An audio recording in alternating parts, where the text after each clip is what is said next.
പ്രിയ പ്രേക്ഷകർക്ക് സീരിയൽ ന്യൂസിലേക്ക് സ്വാഗതം. കൂടുതൽ സീരിയൽ ന്യൂസുകൾ അതിവേഗം ലഭിക്കുന്നതിന് ഈ ചാനൽ മറക്കാതെ സബ്സ്ക്രൈബ് ചെയ്യുക.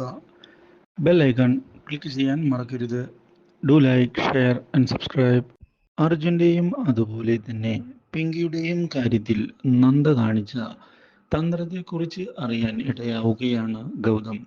ഇതോടെ ആകെ ഞെട്ടിപ്പോകുന്ന ഗൗതം ഇതേ തുടർന്ന് നന്ദയെ ചെന്ന് കണ്ടിരിക്കുകയാണ്.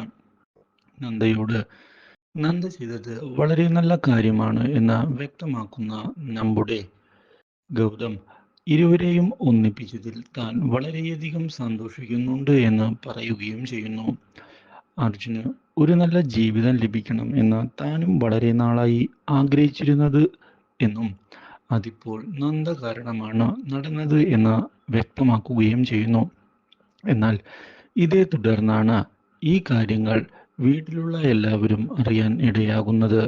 ഇതോടെ നന്ദയെ ചെന്ന് കാണുന്ന എല്ലാവരും നന്ദയുടെ കഴിവിനെ പ്രകീർത്തിക്കുകയും ചെയ്യുന്നു. ഇതിനിടയിൽ അർജുൻ നന്ദയെ ചെന്ന് കണ്ട് വളരെയധികം നന്ദിയുണ്ട് എന്ന് അറിയിക്കുകയും ചെയ്തിരിക്കുകയാണ്. പക്ഷേ നന്ദയെ എല്ലാവരും ഇങ്ങനെ പൊക്കി പറയുന്നത് നമ്മുടെ പിങ്കിക്ക് ഇഷ്ടമാകുന്നുമില്ല. ഇതോടെ നന്ദയ്ക്കൊരു തിരിച്ചടി കൊടുക്കണം എന്നുള്ള തീരുമാനം എടുത്തുകൊണ്ട് പിങ്കി മുന്നിലേക്ക് പോകാൻ തീരുമാനം എടുത്തിരിക്കുകയാണ്. പക്ഷേ ഇതിനിടയിൽ അർജുനുമായി പുതിയൊരു ഹണിമൂണിന് പോകാനുള്ള വഴികൾ വീട്ടുകാർ ശരിയാക്കി കൊടുത്തിരിക്കുകയാണ്. ഇത് നമ്മുടെ പിങ്കിയെ ആകെ ഞെട്ടിച്ചു കളയുന്നു. Do like, share and subscribe.